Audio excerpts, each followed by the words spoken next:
సీతమ్మ శ్రీరాముడి ముందు తల వంచుకునే ఉన్నది కదా. తల వంచుకున్నటువంటి సీతమ్మ వెన్ను పూజడగా శిరము వంచే.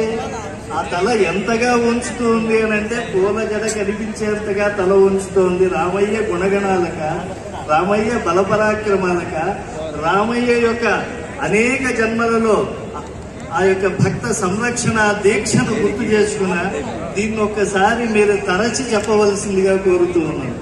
ఆయన సౌందర్యాన్ని ప్రధానంగా మీ ముఖత వర్ణించవలసిందిగా కోరుతూ ఉన్నాను. అయ్యా, ముఖ్యంగా ఆవిడ తల వంచినది అని చెప్తున్నారు కదా.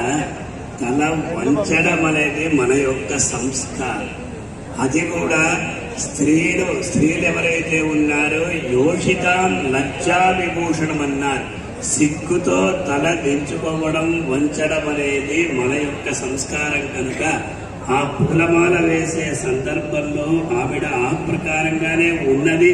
అది ఆవిడ యొక్క ఒక అత్యద్భుతమైనటువంటి సంస్కారం మనం చెప్పుకోవాలి.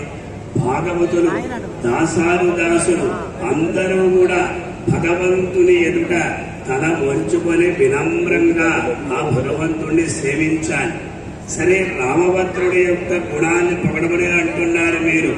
మేము పొగుడుతాం, అందులో ఎటువంటి సందేహం లేదు. ఎందుకంటే అతడు స్తుతి ప్రియ. ఆ స్తోత్రం చేస్తే దేవదేవుడు అలాగే ఆకర్షితవుతాడు.